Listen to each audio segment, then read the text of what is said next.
It is New Year's Eve in Chicago. The wind off Lake Michigan cuts like a knife. I am standing on the stoop of our historic Gold Coast brownstone, recovering my balance after my father Richard physically shoved me out the door. My suitcase hits the snowbank next to me. "Get out before I call the cops," he screams. Inside, my brother Jordan is slow clapping, holding the vintage champagne I bought. I do not cry. I adjust my coat, smile coldly, and whisper gladly. 2 hours later, the street is flooded with police lights. They aren't here for me. They are here for the tenants. Stop scrolling. If your family threw you out into the snow on New Year's Eve, would you walk away forever? Or would you play the ace card you have been hiding for 3 years? Drop a comment and let me know where you are watching from, because I want to see how far this story travels. I am sitting in my car, parked 3 houses down from the brownstone. The engine is running, the heater battling the Chicago freeze, but my hands are cold. I am not looking at the house as a daughter who has just been evicted. I am looking at it as a forensic accountant looking at a crime scene. I open my laptop. The screen glows blue in the dark cab, illuminating the spreadsheet that has been my secret companion for 8 years. I call it the ledger of silence. Most people think financial abuse is loud. They think it looks like stolen credit cards or emptied savings accounts. But in my family, abuse was a transaction. It was a subscription fee I paid for the privilege of being tolerated. I scroll through the columns. Row 4, January 2017. $6,000 sent to my father Richard for property taxes he claimed were suffocating him. Row 12, August 2018. $40,000 wire transferred for my mother's emergency medical procedure. She told me it was a heart issue.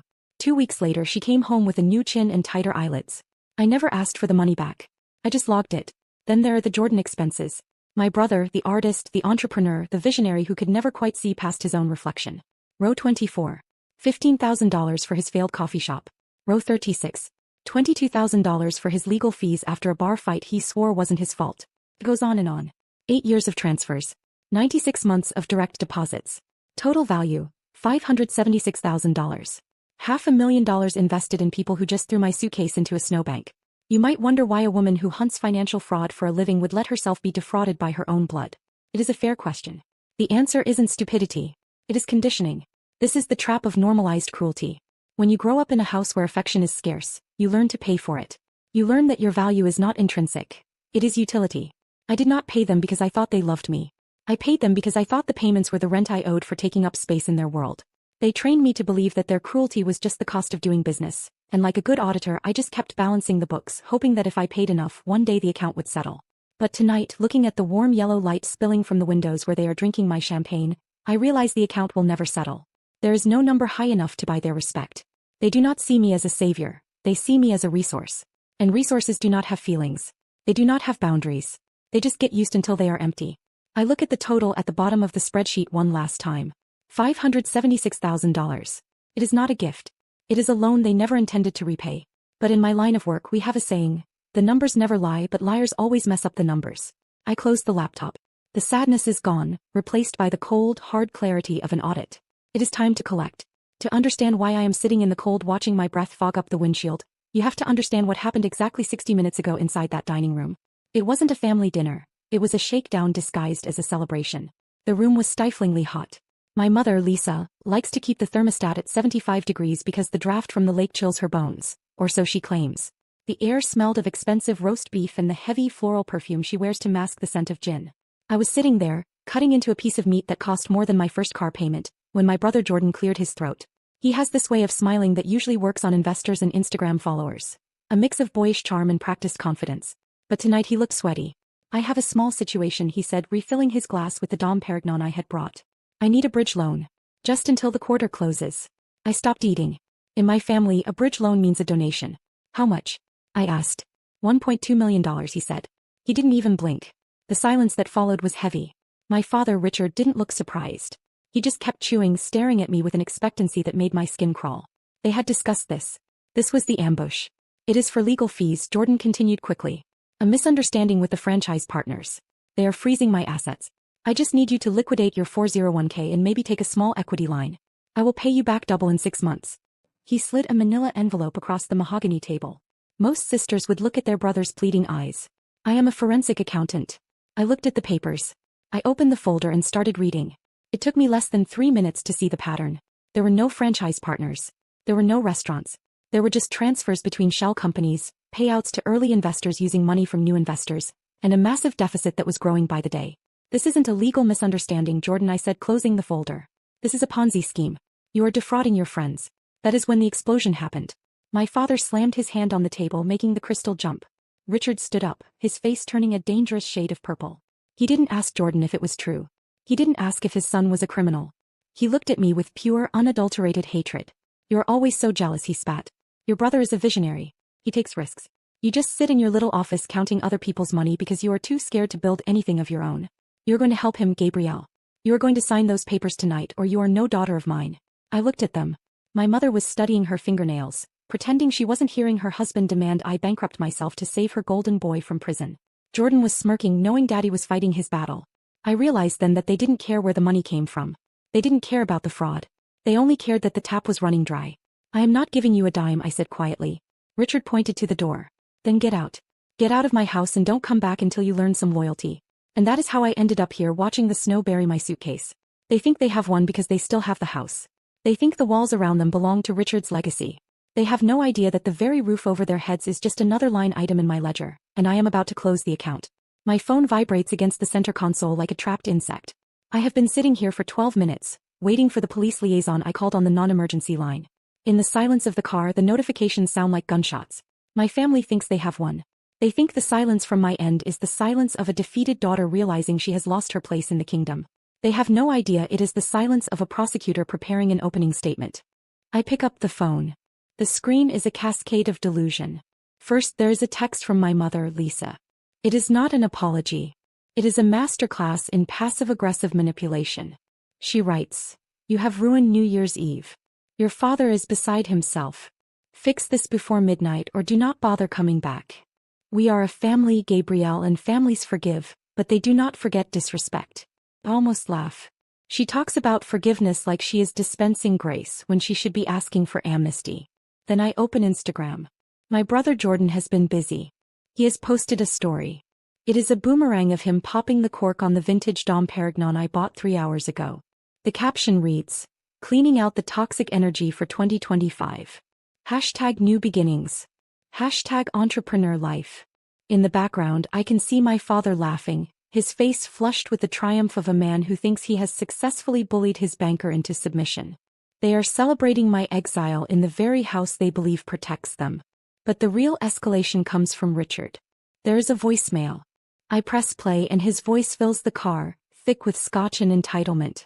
"Gabrielle," he says, "if you do not transfer those funds by tomorrow morning, I am calling your firm. I will tell the partners you are emotionally unstable. I will tell them you steal from family. Do not test me, girl. I made you and I can break you." I listened to it twice. A younger version of me would have been terrified. She would have heard the authority in his voice and crumbled.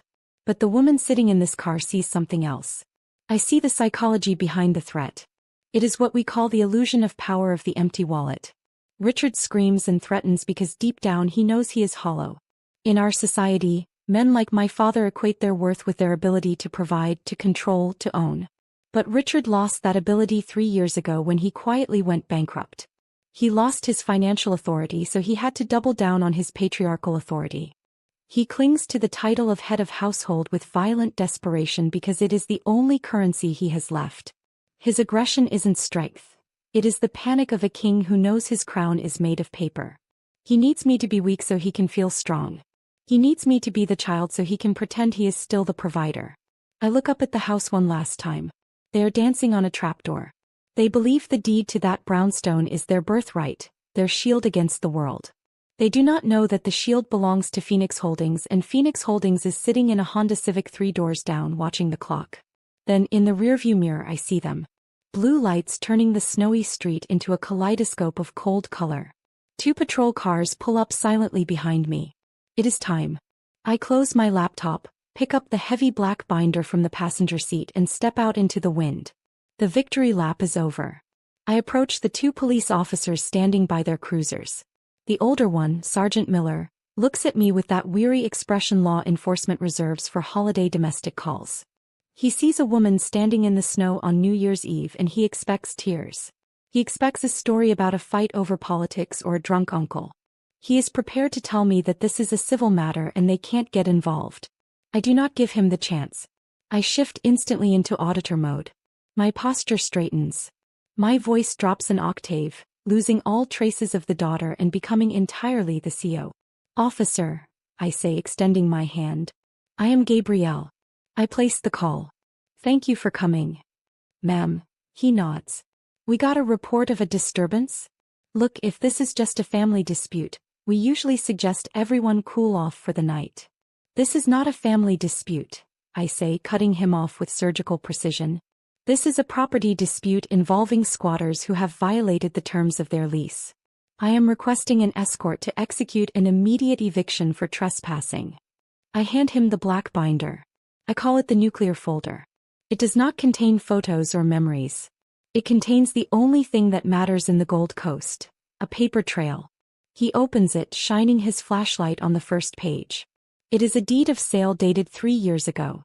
You own this property? He asks, eyebrows raising. Through a shell company, I explain. Phoenix Holdings. I am the sole member. This is the secret I have kept locked in my chest for 36 months. 3 years ago, my father, the great real estate speculator, quietly went bankrupt. He leveraged the brownstone to cover bad bets in commercial zoning that never got approved. The bank foreclosed. It was going to be a public auction. The shame would have killed him. So I stepped in. I used my savings, money I earned finding hidden assets for divorce lawyers, and I bought the debt. I bought the house from the bank before the sign ever went up in the yard. I set up Phoenix Holdings so my father would never know his savior was the daughter he despised. I told them a private investor bought it and agreed to let them stay on as caretakers to maintain the historic value. Look at page 4, officer, I say, pointing to a highlighted paragraph. He flips the page. Lease agreement. Tenant, Richard and Lisa. Rent, $1 per year. And the good conduct clause, I add. Clause 7b. Tenants agree that any act of verbal abuse, physical aggression, or harassment toward the landlord or the landlord's agents constitutes an immediate breach of contract and forfeiture of tenancy rights. Tonight, when Richard shoved me into the snow, he didn't just assault his daughter. He assaulted the agent of Phoenix Holdings. He violated Clause 7b. They think they own the place, the officer mutters, looking up at the house where the music is still thumping. They think a lot of things, I say coldly. They think they are royalty. But legally they are month-to-month tenants on an expired lease. And I am closing the building. The officer closes the binder. The weariness is gone from his face, replaced by professional alertness. He looks at the house, then back at me. Hey, Miss Gabrielle. Let's go have a talk with your tenants. I walk toward the house with 2 officers beside me. I'm not shaking anymore. I feel the same cold clarity I get before serving a subpoena to a CEO who thinks he hid the fraud perfectly. The audit is done. Judgment is next. As our boots crunch on the frozen driveway, my mind isn't on the eviction. It's on the secret I never told the police. The double-dip theft. People assume I bought this house to spite my father. They're wrong. I bought it because 3 years ago in the digital trash bin of his computer I found the truth. Massive wire transfers draining my parents' retirement. $400,000 funneled into a Cayman shell named J Prime Ventures. The golden child hadn't lost his own money. He'd emptied our parents' entire pension to bankroll leased supercars and nightlife. They think they're secure in a high-yield fund. In reality, they're broke and their favorite son robbed them blind. I could have sent him to prison, but it would have destroyed my mother. So I used every dollar I'd earned tracing hidden assets for Fortune 500 firms and bought the house to keep them off the street.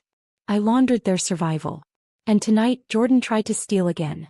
This time by mortgaging my property to cover his collapsing Ponzi scheme. They celebrate him while preparing to exile me. Victims worshipping their executioner. On the porch, Sergeant Miller knocks. My father opens the door, smug, scotch in hand, expecting the police to enforce his rule. Instead, Miller steps aside. I show the deed. Phoenix Holdings. Owner, Gabrielle Royals. The scotch shatters at his feet. Jordan screams theft. I remind him I bought the house with the money I recovered from the accounts he drained. The officers give them 30 minutes to leave. My mother wails. For once I feel nothing. Only release. This isn't an amputation. It's a surgery. I'm removing a tumor that lived rent-free in my life for decades. Later, after they're gone, I walk through the quiet house. I pour out their abandoned champagne, sit in my father's leather chair, and send an email awarding my mentee Elena a full scholarship. The exact money I used to send my parents every month. Outside, fireworks bloom over Lake Michigan. It took $576,000 to learn this. You cannot buy respect from people who live off your shame. The ledger of silence is closed. The locks are changed. The owner has finally moved in. Happy New Year. I wasn't supposed to see the invitation. It wasn't mailed to me or handed over at dinner with an awkward smile. There was no conversation, no hesitation, not even a passive-aggressive oversight. I found out the way people find out about parties they were never meant to attend. Scrolling through social media too late to pretend it didn't hurt. It was a photo, a white satin backdrop, a gold-embossed card balanced on soft folds of fabric, peonies, rose gold accents. The caption read, "The countdown begins. Can't wait to celebrate with all my loved ones, all her loved ones, but not me." For a full minute, I stared at the screen, trying to make the words rearrange themselves. I told myself maybe she just hadn't sent mine yet. Maybe there was a delay. Maybe God, I don't know. Maybe she wanted to surprise me in person, though. That had never been her style.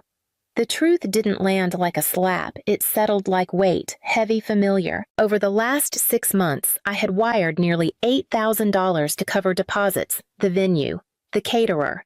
Half the dress, I never asked for credit. She never offered it, and still in some foolish corner of me, I thought maybe, just maybe that gesture bought me a seat at the table. I tapped out a message, simple and soft, the kind you send when you're not ready for a real answer. "Hey, just saw your post. I never got my invite. Did it get lost in the mail?" Then I waited. I kept waiting through lunch, through a rush job at the shop, through the hour I spent replacing a Bentley's rear axle. Around sunset, I checked again. Nothing. It wasn't until 10:30 p.m. that my phone buzzed. "Hey, I meant to talk to you about this. It's been really hard, narrowing the guest list. We're going for a specific vibe with the event. You know, curated. Nothing personal. I know you'll be happy for me from afar. Love you. Happy for her? From afar." I read the message 3 times. Then, once more, just to be sure I wasn't misreading what I already knew. She hadn't forgotten. She had excluded me. I wasn't part of her vibe. I was the oil-stained sister with rough hands and worn jeans. I didn't wear soft makeup or polished heels. I didn't sip wine and say, at charcuterie boards. I ran a garage my own. I made good money, the honest kind, but I didn't look the part. She never said it aloud, but I'd seen it in this way she wrinkled her nose when I showed up straight from work, in the way she once introduced me at a family brunch. That's my sister Rachel. She does car stuff. Car stuff. That night I didn't sleep. Not out of anger. Not even sadness. It was something quieter, like standing outside a room you helped build, hearing the party through the walls, and knowing for the first time they locked the door on purpose. I wish I could say it was the first time, but exclusion in my family didn't happen with shouting or slammed doors. It was quieter than that, refined even. It came in soft rewrites. Holiday photos where I was always at the edge of the frame. Group chats where plans were made and I was added after birthdays where I was thanked for the gift but not for showing up. The wedding was just the first time they made it official. When we were kids, my mom used to say I was practical. Not creative, like Vanessa, not graceful but dependable. That was her word. Reliable. At the time, I thought it was a compliment. I didn't realize it was the start of a life where I'd be leaned on but rarely seen. Vanessa was the kind of child who needed the center of the room. She danced in talent shows, wore headbands with rhinestones, and cried when her shoelaces didn't match. I was the one who fixed her bike tires, set up her science fair poster, reheated her leftovers. By high school, I had stopped asking my mom if she liked my outfits. She always looked disappointed anyway. "You don't want to try something softer." "You're a girl, Rachel. I wore steel-toed boots to prom. Not because I wanted to, but because I worked a shift that morning and had blisters. After Dad died, I dropped out of college and moved back home to help run the garage. Mom didn't fight me on it. She just told me I was doing what you're good at." Vanessa cried at the funeral, then posted a photo the next day with the caption, "My first hero. Rest well, Daddy." She spelled hero with an E, missing. But it was me who sat through the probate paperwork. Me who cleaned out the office. Me who negotiated with 3 angry customers the week after we buried him. No one asked if I was okay. Still, I paid for Vanessa's last semester of college when her loans didn't come through. Paid again when she moved to New York and needed a security deposit. When she came home with a failed startup and a diamond ring, I was the one who told Mom not to say anything judgmental. So when she sent that message, "You don't really fit the vibe," I didn't just hear my sister's voice. I heard a chorus. My mother adjusting her scarf at church, whispering, "Try to look like you belong." My aunt laughing when I parked my truck in front of the baby shower venue. "Couldn't you have borrowed something less, Rachel?" I kept waiting for someone, anyone to say something. "You deserve to be there. This isn't right. You matter." Instead, I got silence, polite, curated silence. That's when I realized I wasn't invited because I didn't belong in the family they wanted to show off. Not now. Maybe not ever. And still, my name was on the checks. The next morning, I opened my banking app. There were 3 pending transfers scheduled for Friday, the final payment for the florist, the remaining balance for the venue, and the cake. $1.20 for something 5-tiered in lavender that I hadn't even been shown a photo of. I hovered over the transaction's thumb, resting on the cancel button. Then I minimized the screen, closed my phone. Sat there outside my window. The sun was low and peach-colored over the back of the garage. The air smelled like warm rubber and coffee grounds. In the corner of the yard, under a tarp, was the old Mustang GT my dad and I used to work on. He bought it for $800 and called it a project. Not a problem, I hadn't touched it in over a year. That afternoon, I pulled off the tarp and let the sun hit the faded red paint. It was dusty. The leather cracked. The engine grumbled like it didn't quite forgive me for the neglect. I wiped down the hood anyway, slow and steady until I could see my own reflection in the swirl of metal and memory. I wasn't angry. Not in the way people expect. I didn't fantasize about showing up in a gown and causing a scene. I didn't write long texts or cry in the shower. I just didn't want to help anymore. That realization came so softly it startled me. Like when you finally admit you're tired, not because someone said so, but because your body stopped pretending otherwise. Still, part of me hesitated. That night, I stood in the kitchen half-lit by the glow from the fridge and stared at the wedding file Vanessa had emailed me months earlier. Folder labeled Event Timeline, Don't Delete Inside, was everything. Vendor contacts, payment due dates, guest list spreadsheets. My initials, RW, next to almost every checkmarked item except one tab labeled Immediate Family Seating. I clicked, read down the rows. Mom, Uncle Stephen, Aunt Clara, Vanessa's fiancé's parents, a couple cousins, bridesmaids, no Rachel, not forgotten, just not listed. I didn't cancel the transfers that night I wanted to. I told myself I should, but I didn't. Instead, I opened a drawer in the hallway and pulled out the cassette player my dad left me. He recorded messages, sometimes grocery lists, reminders, little notes in his gravelly voice. I pressed play and let his voice fill the empty house. "If they can't see how much you do, Rach, that's not your failure, that's their blindness." I sat on the floor and let that sentence loop through me like warm static. By morning, I opened the banking app again. This time my hand didn't shake. One by one, I hit cancel. Then I shut off my phone and went back outside to finish polishing the Mustang. No texts, no explanations, no announcement. Just silence, but this time it was mine. I didn't mark the date on my calendar. Didn't circle it in red or block off my schedule, but I knew my body remembered. Somewhere between the way the light hit the floor that morning and how quiet the street felt. I knew it was wedding day. I got up early like always, brewed the same bitter coffee, pulled on the same coveralls, went into the garage and replaced the brake pads on a Porsche someone had dropped off the night before. At 10:45 a.m., my phone buzzed. Not a call, just a text from a friend who worked part-time for a local events company. 3 words. They didn't pay. I didn't ask who. I didn't need to. By 11:00 a.m., I was sitting in my truck 2 blocks from the venue, not close enough to be seen. Just enough to watch the corners of the event unfold, like a play no one rehearsed. The building was a repurposed mansion, all white columns and glass-paneled doors draped in seasonal florals. A place made for appearances. Vanessa's kind of place. Cars pulled up rented black sedans, pastel SUVs.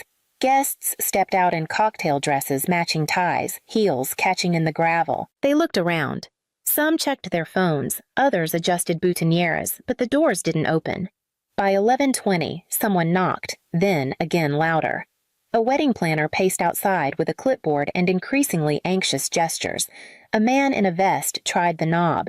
Locked.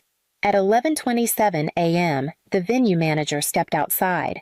His hands moved flat and wide, the universal sign for, "We're done here."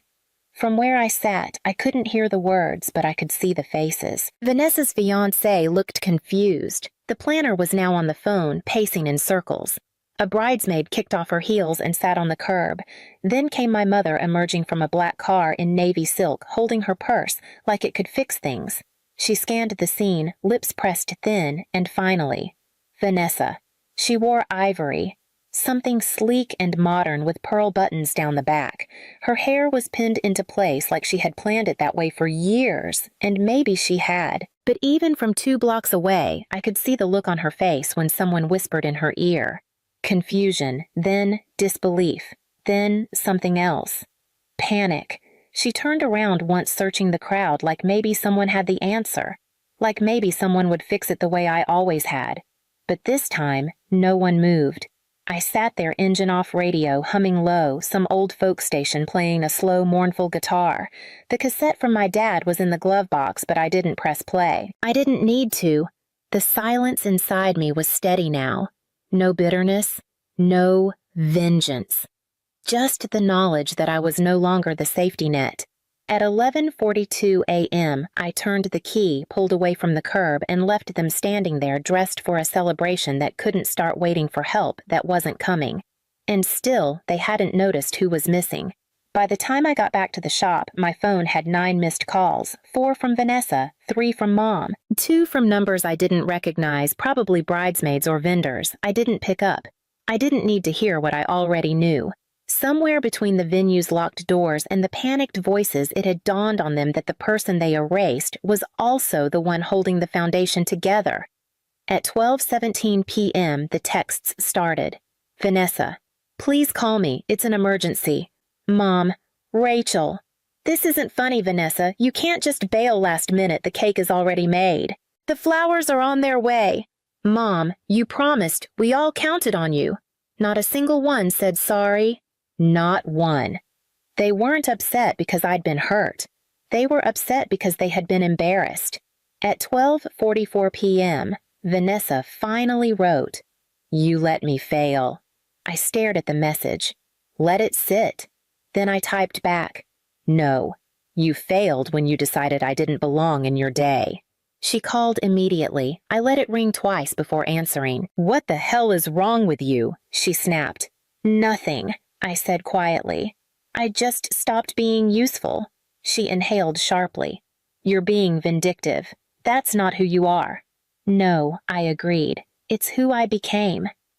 After realizing I was financing a day I wasn't welcome in, there was a pause, just long enough for something real to show through. Then she said, "This was never about you. It's about aesthetic. It's about presentation. You know how these things work." I almost laughed. "You mean it's about how things look, not how they are?" "No, I mean," she started, but her voice caught. I waited, then I heard it. That shift, that edge of desperation people reach when they realize the version of you they crafted, the quiet one. The convenient one has stopped playing along. "Look," she said softer now. "If I invite you now, will you help?" I didn't respond right away. Instead, I walked to the drawer in my desk, took out the original wedding invitation I'd printed from her post. It was beautiful. Ornate lettering. Dusty rose trim gold foil accents. There was no Rachel anywhere on it.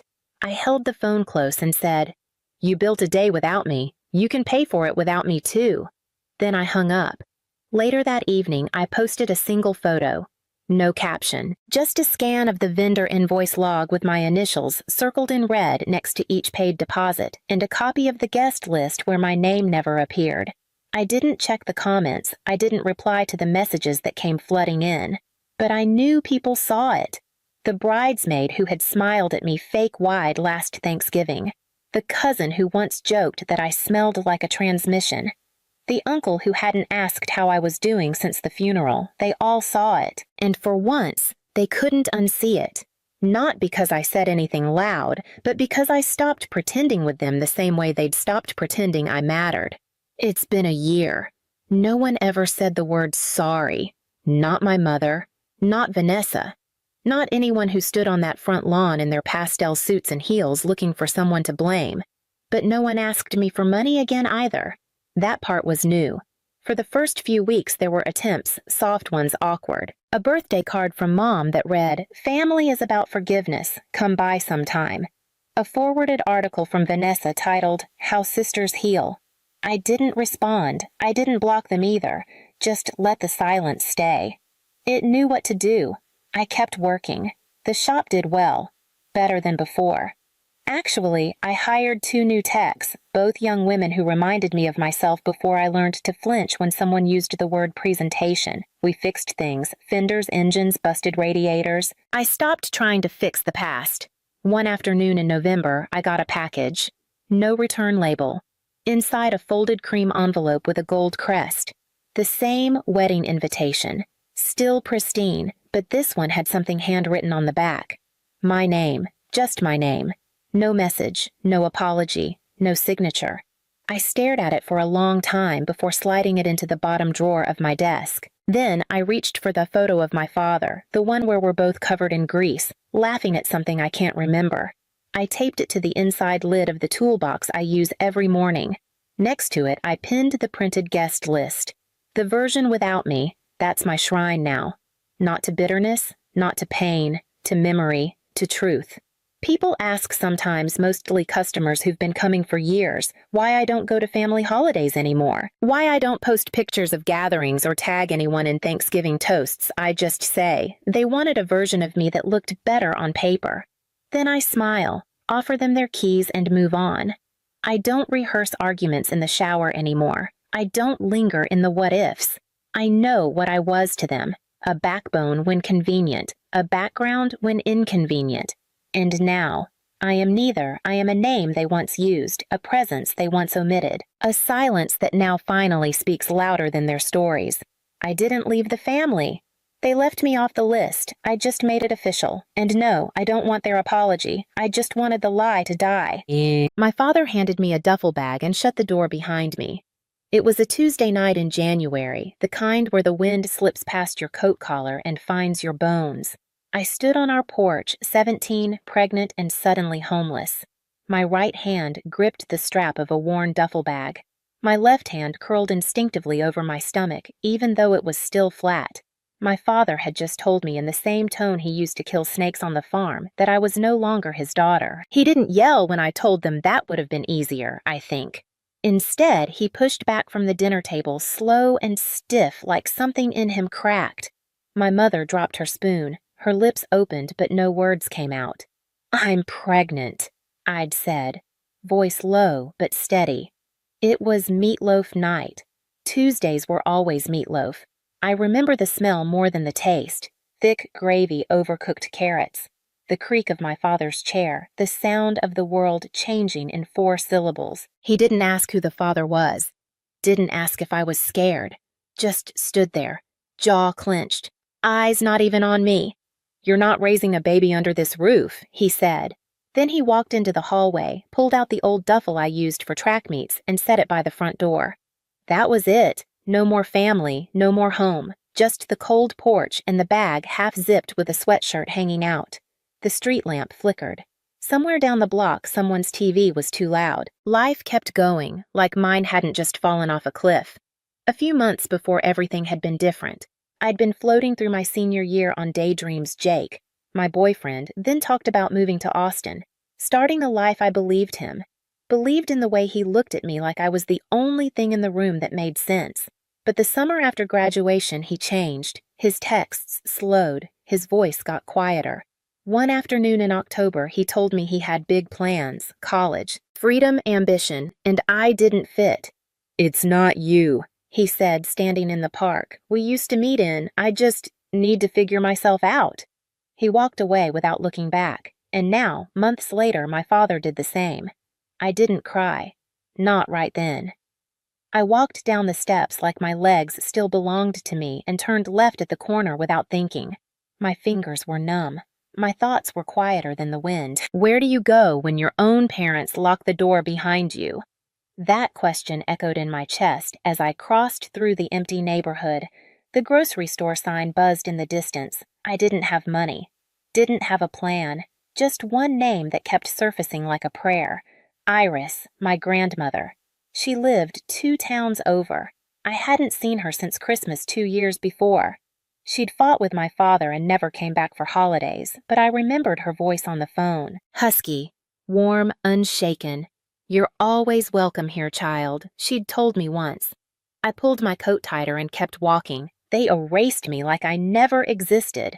By the time I reached the bus station, my feet were soaked through. I had $23 in my pocket, and the name, Iris, scribbled on a diner napkin I'd used to steady my nerves. One transfer and a long ride later, I was standing in front of her little white house with the crooked porch rail and frost clinging to the windows. She opened the door before I knocked. I must have looked like a ghost. Wet hair, red eyes, one hand still on my stomach like I was bracing for the next blow. "I figured it was you," she said, stepping aside. "You're early." She didn't ask questions, didn't make me explain anything, just poured tea into a chipped mug and pointed to the old couch with the quilt folded neatly on the back. "You can stay as long as you need," she said. "That's not a question." For the first few weeks, I barely spoke. I slept too much, ate too little. Iris moved around me like someone tending to a wounded animal, not rushing, not prying, just making sure I didn't forget how to breathe. Then came the doctor's visits, the slow changes in my body, the ache in my back, and the heaviness in my chest. I didn't know if I was more afraid of becoming a mother or becoming invisible. No one from home ever called. Not my mother, not my father, not even my cousins who used to slip me lifesavers during Sunday service. I had disappeared from the family picture entirely. It was as if I had died and no one sent flowers. I gave birth in late August. It was a hot day. My hands were shaking when the contractions started, and I thought I might pass out from the fear alone. But Iris was there. She held my hand through every breath, every cry. When it was over, she placed the baby in my arms with a reverence I hadn't seen in years. "He's perfect," she whispered. "He's got your chin." I named him Emery, after no one in the family, just a name that felt like it had its own strength. We took him home in a borrowed car seat, wrapped in a blanket Iris had knit during those long afternoons when I couldn't get off the couch.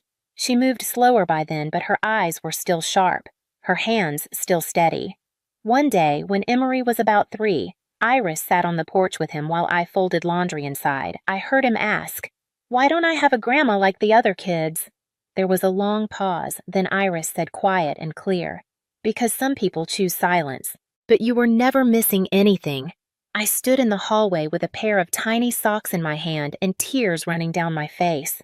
They hadn't just rejected me, they had cut me out clean, like I was never part of them to begin with. I didn't get even. I just got busy. I never set out to prove anything. I didn't daydream about showing them. I could make it without them. I was too tired, too broke, and too scared to carry pride around with me. What I carried was a lunch shift at Mel's Diner and a coffee can under the bed with a label in black marker, "Emery's Future." Every tip went in there, every extra quarter, every wrinkled 5. I didn't tell Emery what it was for. Not yet. He just thought the tin sounded funny when he shook it. He grew fast. By the time he was 5, he had a head full of soft curls and eyes that asked more questions than I could keep up with. He wanted to know why clouds moved how bread rose and what made light bulbs glow. He built strange little towers out of toothpicks and asked if airplanes breathed. We didn't have much. Our house had creaky floorboards and the windows iced over in winter, but it had a rhythm. Pancakes on Saturdays, jazz on the radio, and Iris in her rocker with a book that she never seemed to finish. One night when Emery was about 6, he came home from school with a drawing of a family tree. His was mostly empty. "Do I not have real grandparents?" he asked, holding up the paper. I looked at Iris. She set her teacup down, wiped her hands on her apron, and said, "They missed the chance, but you were never missing anything." I watched from the kitchen doorway as Emery nodded and climbed onto her lap, like that answer was enough. Later, when I was scrubbing a pan that didn't need scrubbing, I cried. Not the loud kind, the slow kind, the kind that slides down your face and disappears into the water before anyone sees it. That night, I pulled out the coffee can and counted the crumpled bills again. Still not enough. A few months later, Lance walked into Mel's. He was wearing a suit that didn't match the place-ordered black coffee and didn't speak much. I spilled half the pot on his table when I tripped over a mop bucket and the hot liquid soaked his papers. I stammered, "Apologies." He dabbed at his coat and said, "It's fine. Just bring me something clean to wear." I ran home, dug through Iris's closet, and brought back my grandfather's old corduroy jacket. Lance looked at it like I'd handed him a piece of living history. He laughed, really laughed, and put it on. "You've got guts," he said, "and vintage taste." He came back the next week, sat at the same booth, tipped well, didn't ask questions. The week after that, he brought a book for Emery about dragonflies. Said he'd overheard him talking about wings. Emery took to him faster than I did. One day, he pulled out a drawing of a dragonfly with labeled parts and explained the anatomy like a tiny professor. Lance listened. "Like it mattered, smart kid," he said afterward. "You ever think about science camp?" I shook my head. "I think about paying the electric bill." A week later, he dropped off a flyer and said he'd already covered the tuition. I wanted to say no. I wanted to guard my pride like a fence, but Emery was so excited and Iris just said, "Don't punish the boy because the man's decent," so I let him help. He didn't fix us. He didn't try. He just stayed. And after a while, that mattered more than anything else. He asked to meet the woman who raised me. I didn't expect her to recognize him. By the time Emery turned 35, he had built a life with the same quiet intensity he'd had as a boy. He earned a full scholarship to Johns Hopkins, finished medical school near the top of his class, and spent nearly a decade training to become a surgeon. He never rushed anything. He just kept going. When he finally opened his own clinic in Baltimore, I sent a single card with 2 words. "Proud always." He called me that night, choking up a little, and said I couldn't have done any of this without you. Mom, I didn't say what I was thinking, that he had done most of it on his own, that all I'd done was keep the lights on, feed him, fight for him, and love him even when I had nothing left for myself. Then came the call. It was a Tuesday again. Funny how life circles back.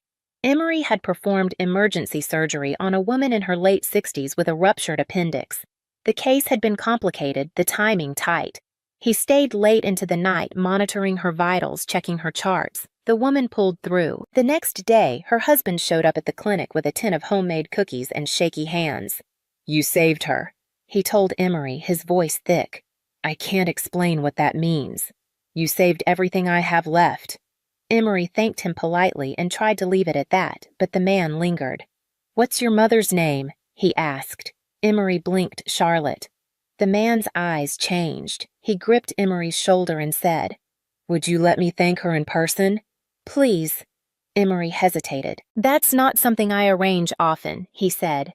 "But I'll ask her. He called me that night. There's a man who wants to meet you," he said. "He said I saved his wife. That you're the reason I became the kind of man who could do that." I paused, spoon still in the pot of stew. "What's his name, Tom?" He said, "Tom Weller." I dropped the spoon. Iris was sitting in her rocker across the room. She looked up slowly, met my eyes, and said, "So they finally found the door." 3 days later, they pulled into the driveway in a pickup I hadn't seen in 35 years. It was older now, faded red, the kind of vehicle that sagged slightly on one side. From time, Tom stepped out first, slower, stiffer than I remembered, with a cane and a tremble in his jaw. Linda followed behind, her white cardigan clutched tight around her shoulders. I stood on the porch, hands dusted with flour. I hadn't told Emery everything, not yet. He came outside when he heard the car wiping his hands on a clinic form. He looked at me confused. "Mom?" I nodded toward the truck. "They said they wanted to thank the woman who raised you," I said. Turns out, they already knew her. The couple walked closer. Emery looked from their faces to mine. "Wait, you know them." I swallowed Emery. I said quietly, "Meet your grandparents." Tom stopped short. His cane hit the gravel with a soft thud. His lips parted and his eyes went glassy. "We've missed you," he whispered. "Missed everything." Linda clutched her purse like a life vest. "We were wrong," she said, voice breaking. "We thought we had time to make it right." Emery stood still, his body caught between their faces and mine. The porch was quiet, except for the wind stirring the rose bushes. And for a moment, I didn't know if I should step forward or step back. They said, "Sorry, I told them it wasn't enough." We didn't talk on the porch. I opened the door and let them in because I wasn't going to make a show out of it, not for Emery, not for the neighbors, not even for myself. I just couldn't bear to have them standing out there like strays. Inside, Iris sat in her chair by the window wrapped in a knitted shawl and holding a copy of To Kill a Mockingbird in her lap. She didn't look up when the door opened. She didn't have to.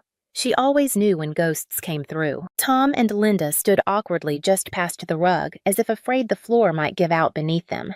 Lance was already home, standing in the kitchen with a mug in hand. He didn't say much, but his eyes scanned the room like he was ready to step in if anything snapped. I poured tea for everyone. My hands were steady, but my breath wasn't. Tom took the cup with both hands like it might slip from his grip. Linda kept hers in her lap untouched. Emery sat beside me on the couch, eyes darting between us all, trying to read a story he hadn't been given. It was Iris who broke the silence. She lifted her head, her voice dry but clear. "You didn't lose her," she said, eyes on Tom. "You threw her away. You just didn't think she'd grow stronger without you." Tom's mouth opened closed. His eyes brimmed with tears, but he didn't speak. Linda did. "We were scared," she said, her voice small. "I thought if we kept her under control, we could fix it. But then it got too big, too loud, and your father, well, he made a choice." Iris snapped. "And you followed." I stayed quiet, listening to the words bounce off the walls of the home I had built. Not with money, not with forgiveness, but with time and meals and quiet evenings where nothing hurt. Then Linda reached into her purse and pulled out a worn envelope. She held it out to me with both hands. "I wrote this years ago," she said. "After Emery was born, I never sent it. I was ashamed. I didn't take it." I stared at the soft corners of the envelope, the faded ink of my name. "I wanted to," she added, "but I thought it wouldn't matter anymore." I finally reached out and took it, but I didn't open it. I placed it on the coffee table next to the sugar bowl and a photo of Emery from high school. The letter could wait. The truth had already arrived. "I don't want your guilt," I said finally. Tom looked up at me, his voice rough. "Then what do you want?" "Nothing," I said, "because I already have what you thought I'd never have, a son who loves me, a home full of light, a man who stays." Tom's shoulders sagged, his eyes filled again. "I think about you every single day, Charlotte. You think about the girl you left," I corrected. "You don't know the woman I became." Emery cleared his throat. "I have a question," he said carefully. "If I forgive them, would that hurt you?" I turned to him, surprised. There was so much of me in his face, and yet something gentler, something more generous. I brushed my hand along his arm. "No," I said. "But don't call them family, not yet." He nodded. "They're just people right now," I added. "Not enemies, not saints, just people who were wrong." Linda let out a soft sob. Tom sat back in his chair, his hands trembling. I looked at them both and said, without anger, "Sorry is a beginning, but it doesn't buy a place back at the table." Then I stood up, gathered the empty teacups, and carried them to the sink. The sound of water running filled the room, covering the words that didn't come. Behind me, no one moved. I didn't need them to beg. I just needed them to stop lying. I poured another pot of tea. Not because anyone asked for it, just because my hands needed something to do. The steam rose between us like a veil. I didn't speak again. I didn't need to. I had said what mattered. Tom and Linda sat on the edge of their chairs like they didn't know whether to stand or kneel, like they were waiting for a verdict, but there was no judgment left in me, just history. Emery stayed by my side. He didn't say much either, just rested his hand on mine like he'd done when he was 5 and afraid of thunderstorms. Lance moved through the kitchen with quiet steps, wiping down the counter that didn't need cleaning. Iris hadn't said a word, since that one sharp sentence. But her eyes never left Tom. Then, as the clock ticked toward dusk, I stood. "I'll fix a plate to take," I said, not asking if they wanted it. "There's stew and cornbread. Take it or leave it," Linda whispered. "Thank you." I nodded but didn't smile. They left with a brown paper bag and silence. On the porch, Tom turned to me. "If we ever wanted to come back someday, would you let us?" I met his eyes, familiar and foreign all at once. "I don't make promises I can't keep," I said, "but I won't pretend anymore either.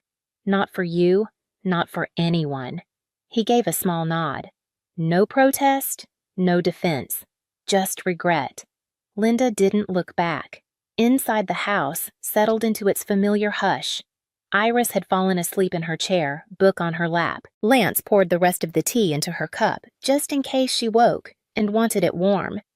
Emery followed me into the kitchen. He leaned against the counter watching me rinse the mugs. "They seemed older than I expected," he said. "They are," I replied, "but not everything breaks just because it gets old. Some things harden." He was quiet for a moment. "Then I'm glad they met you." "Finally." I dried my hands and turned to face him. "I didn't do this for them. I did it so you'd know the truth, that it wasn't me who left. They told that version for too long." Emery nodded.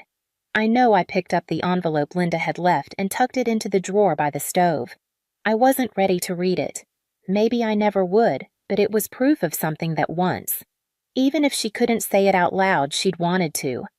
That night, as the fire in the hearth dimmed and the house folded in on itself like an old quilt, Iris stirred. "You know what hurts worse than being forgotten," she said, eyes still closed. "What?" I asked, soft. "Being remembered only when it's convenient." I kissed her forehead. The next morning, I found Emery in the yard, hands deep in the soil where the winter roses used to bloom. He looked up. "Spring's late this year." I nodded. "It'll come anyway." He smiled, then stood and brushed off his palms. From the porch, I looked out at the quiet street, the same one I'd walked down alone 35 years earlier with a duffel bag and no place to land, and I thought I didn't vanish. They just told the story like I did. My mother threw a cake in my face, a full chocolate buttercream still cold from the bakery box I'd carried in just 40 minutes earlier. It hit square between my eyes. For a split second, there was laughter. Real laughter from someone. Then silence, thick and stunned. Cream dripped down my nose onto my blouse and pooled on the floor. No one moved. No one gasped. I looked around, hoping someone would say something that it had gone too far, but my father looked away, and my sister wiped a fake tear from the corner of her eye. I picked up my purse, still sticky from frosting, and walked out of my parents' dining room. No one followed. I don't know why the silence hurt more than the cake. Maybe because I brought it. Maybe because I'd spent $48.75 on it that morning from a little shop near my new place, the one Mom said she liked. Maybe because I thought it was the only thing I could bring that might count as peace. The frosting had soaked into the collar of my shirt by the time I reached my car. I didn't cry. Not yet. I turned the ignition with shaking hands and backed out of the driveway like a fugitive. The cake was still on my skin. Sugar cream, chocolate humiliation. It wasn't the first time they'd made me feel like I didn't belong. It was just the first time they'd used dessert to drive the point home. Back at my apartment, I locked the door, leaned against it, and slid down to the floor. The overhead lights were too harsh. I turned them off. In the dark, the frosting started to dry, pulling at the corners of my mouth. I still hadn't wiped it off. My shoes left chocolate prints on the tile. I didn't care. At some point, I made it to the bathroom and stared into the mirror. I looked ridiculous. My mother's daughter, the successful accountant, the girl with the $300,000 condo and no mortgage.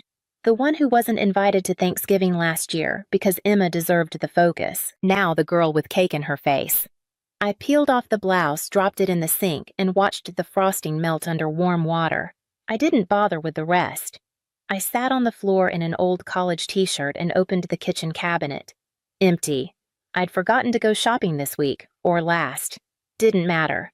Eventually, I pulled down the box I kept above the fridge. It was one of the last things I'd brought from my old apartment, just a shoebox. Inside, a wrinkled receipt from my first paycheck at the firm, a key from my childhood bedroom that no longer fit any lock, and an embroidered cloth handkerchief with my name stitched in crooked thread.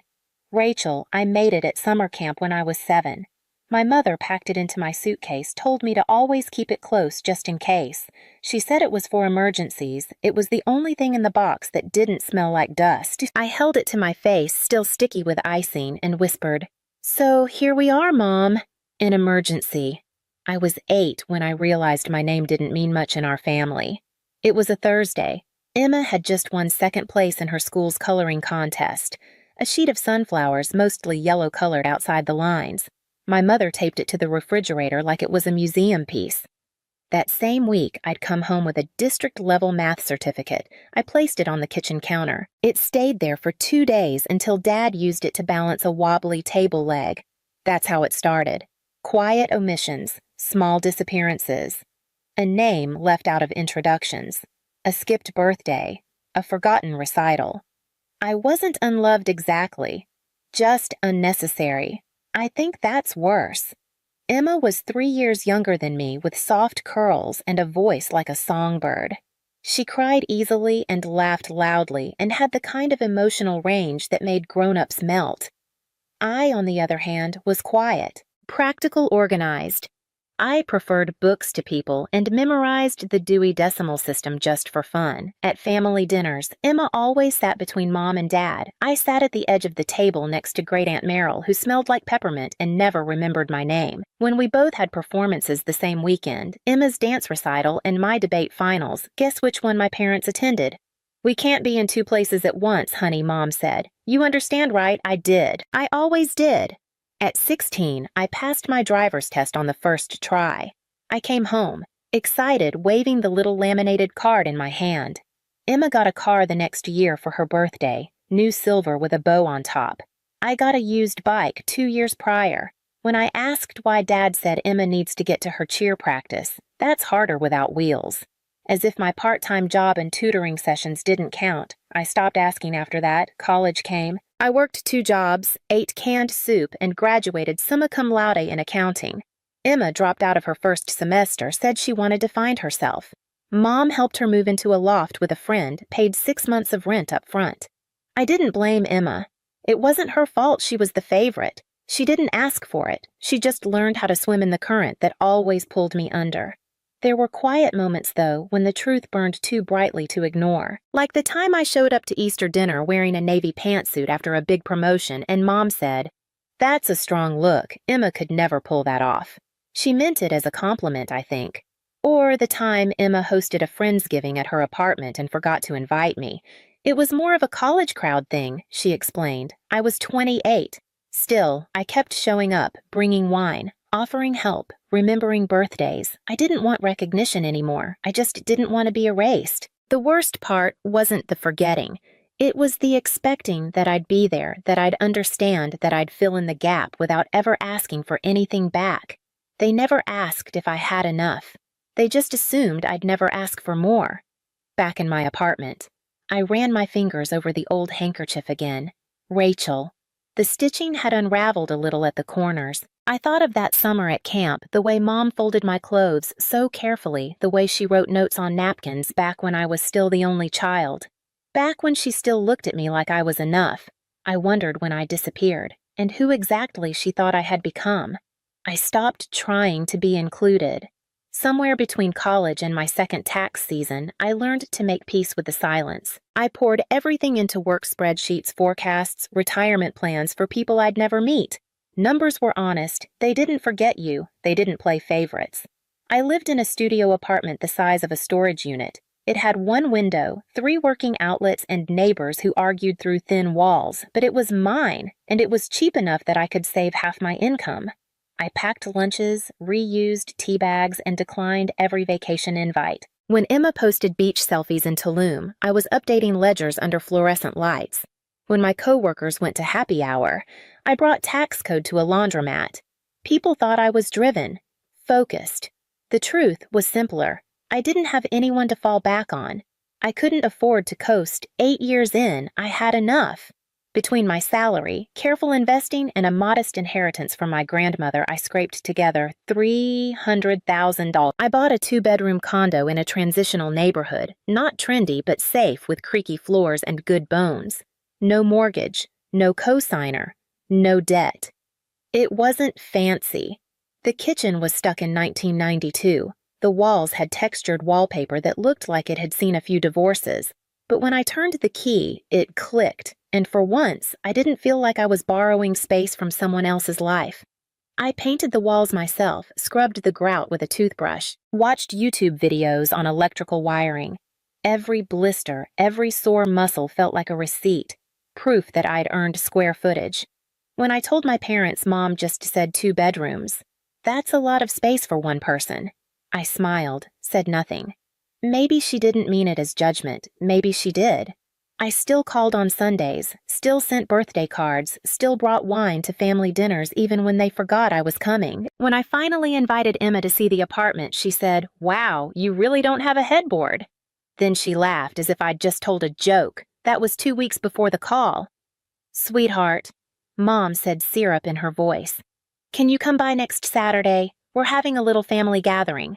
Bring one of those chocolate cakes from that bakery near your place. You know the one I like?" I paused mid-paint stroke, the bathroom ceiling still half covered in primer. Is something wrong? Of course not. Just a surprise. Come by, around 4. I should have known. I should have heard it in her voice the way she pushed sweetness like a spoonful of medicine. But I said yes, picked up the cake, showed up on time. Because even after all this time, I still wanted to believe that doing everything right would finally mean I belonged. The house looked the same from the outside. 2-story colonial white shutters, rose bushes trimmed too neatly. It was the house my grandmother left to Emma and me. We'd let our parents stay in it after she passed. It never felt like a favor until now I parked behind Uncle Greg's pickup. There were more cars than I expected. Aunt Linda's red Buick, Cousin Josh's Jeep. Even Emma's boyfriend Kevin had managed to snag a spot in the driveway. This wasn't a small gathering. I stepped inside the cake, balanced carefully in my hands. "Rachel's here." Mom called her voice bright and rehearsed. She swooped in, kissed my cheek, and took the cake like I was delivering a prop. Perfect timing. We're just sitting down. The living room was filled with familiar faces, all dressed like it was Thanksgiving. Emma sat on the couch, Kevin's hand resting protectively over hers.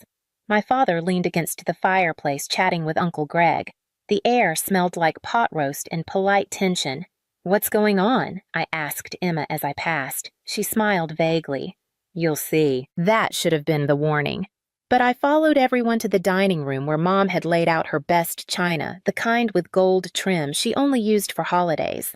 The cake I brought was placed in the center like a crown. Dinner passed in staged conversation. Everyone was careful, almost rehearsed. Nobody asked me about my apartment. Nobody asked me about anything. Halfway through mashed potatoes, Mom tapped her spoon against a glass. "I want to thank you all for coming," she said, beaming. "We have some wonderful news." Her eyes sparkled as she looked at Emma. "Our Emma is pregnant," she announced. The room erupted in applause. I clapped too.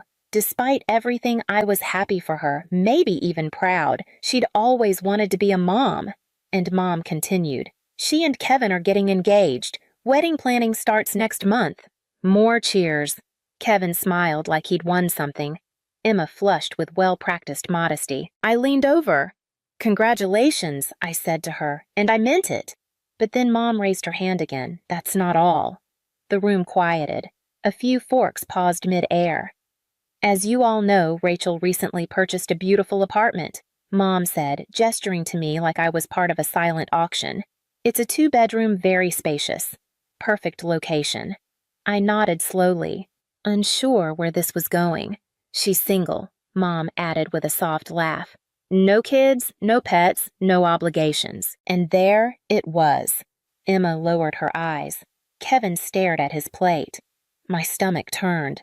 "Emma and Kevin need a home," Mom said, her voice smoothing into something practiced. "Not some rental downtown. They're starting a family." Then she looked directly at me. "Rachel, sweetheart, this is your chance to show how much you love your sister. I think you should give them your apartment." The words landed like broken glass. A collective inhale passed around the table. I stared at her, waiting for the punchline. It didn't come. "You can rent again," she added almost cheerfully. "You don't need all that space." Dad nodded in agreement. Kevin still said nothing. Emma finally looked at me, wide-eyed, pleading, embarrassed. "That's a wonderful idea," Aunt Linda chimed in. "Family helps family." I looked at the cake, the one I bought. My hands were cold. "You're not serious," I said. "Oh, but I am," Mom replied. "Emma needs it more than you." And that's when I stood up. That's when the table began to splinter, not physically, but quietly along fault lines that had always been there, and none of them even flinched. The night after the dinner, I didn't sleep. I stripped out of my clothes, still faintly smelling of pot roast and chocolate frosting, and sat on the floor of my apartment. I didn't cry. I didn't scream. I just sat there frozen like I was waiting for my body to catch up to what had happened. By morning, I had a plan. I pulled out the shoebox from above my fridge, the one with my old receipts, broken keys, and childhood keepsakes, and found what I was looking for. My grandmother's will. It wasn't a long document, just a few notarized pages. But right there in black ink, it said, "The house at 742 Carson Lane shall be transferred equally to my granddaughters, Rachel Monroe and Emma Monroe." Our parents had no legal claim. They had been living there by permission, not by right. At 9:12 a.m., I called a lawyer. Jeremy Blackwell was sharp-eyed, mid-50s, and efficient. He listened quietly as I explained everything: the house, the apartment, the dinner, the cake. His mouth twitched once, almost a smile. "You want to force the sale?" he asked. "I want options," I said. "I want boundaries." He nodded. "You're well within your rights. We drafted a formal notice. Emma could buy out my half at market value, or the house would be listed and sold. Either way, I was done letting people live in places they hadn't earned. 5 days later, I got a text. "You ungrateful little bitch! How can you do this to your family? You're trying to make your pregnant sister homeless." It didn't stop there. That evening, they came to my door. My mother, my father, Emma, Kevin. They banged, they shouted, they pleaded, then they threatened. I didn't open the door. I pressed record on my phone. 14 minutes and 22 seconds of pure boiling chaos. "After everything we've done for you, you never understood family. We should have left you out of the will." I emailed the recording to Jeremy. He called back the next morning. "This is harassment," he said, "but it's also leverage." A week later, I received a letter from their attorney. They wanted to mediate. The meeting was scheduled for Monday, 10 a.m. at Jeremy's office. I arrived early, dressed in my navy pantsuit, the one Emma once mocked. I didn't care. I sat straight, hands folded, eyes calm. They walked in 10 minutes late. My mother wouldn't meet my eyes. Emma looked like she hadn't slept. Kevin scowled. My father looked through me. The lawyers began. Facts, numbers, terms. Their attorney argued that selling the house would cause undue emotional hardship. Jeremy presented the will, the audio recording and screenshots of my mother's Facebook post, the one where she asked people to pray for me. Midway through the meeting, my mother did something unexpected. She reached into her purse and pulled out a small folded cloth, the handkerchief, the same one I had stitched my name into at summer camp, the one she packed for me when I was 7. She placed it gently on the table. "I kept this," she said softly. All these years, I looked at it. The edges were frayed. The thread had faded. "You used to need me," she whispered. I took a breath, then I opened my own folder and removed something else, the silver ring she gave me when I graduated. I placed it next to the handkerchief. "I don't anymore," I said. Silence. The lawyers resumed. Final terms were read aloud. The house would be sold. Profits split. No more discussion. Before we left, I looked at my mother one last time. "You didn't lose a daughter," I said quietly. "You lost your source."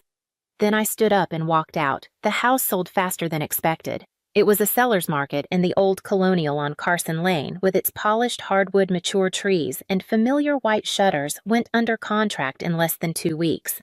After closing costs and legal fees, Emma and I each received just over $175,000. I never spoke to any of them again. All communication went through attorneys. When the final check arrived, I didn't even open the envelope. I handed it to my financial advisor and told her, just make it grow. According to Jeremy, Emma used her share as a down payment on a small house out in the suburbs. My parents moved in with her and Kevin, a full household now, a baby on the way, a mortgage to carry, and more bedrooms than apologies. I didn't feel anything. Not guilt, not anger, not relief. Just quiet. Back in my apartment, the renovation was nearly done. I'd replaced the carpets with oak flooring, painted every wall, and finally bought a real headboard. The kitchen was new, not luxurious, but efficient and clean. Every improvement was a quiet declaration. I did this. Not for them. For me. One evening, I stood on my small balcony with a glass of wine watching the sky turn the color of old peaches. My phone buzzed. It was a text from an old coworker. Emma had the baby. 7 pounds 6 ounces. Everyone's doing well. I stared at it for a moment, and then I put my phone face down. I felt nothing.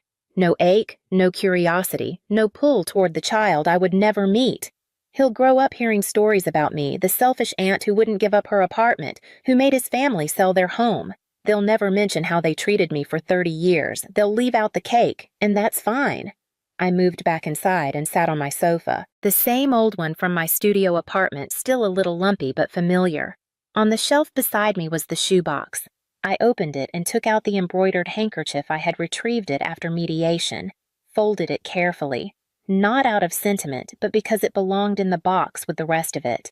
The things I carried, the things I no longer needed. Beside it, I placed the last photo I had of my grandmother. Just the two of us. I must have been 10. She's holding my hand. I'm looking up at her like she's the only solid ground I've ever known. Maybe she knew what was coming. Maybe that's why she split the house equally. One final act of balance in a family that never was. Thank you, I whispered, touching the photo's edge. And then I closed the box. No message from my mother. No letter from Emma. Not a single word. They had all the space in the world, now a whole house of it to rewrite the story without me. Let them, because for once I wasn't waiting to be chosen. I had already walked away.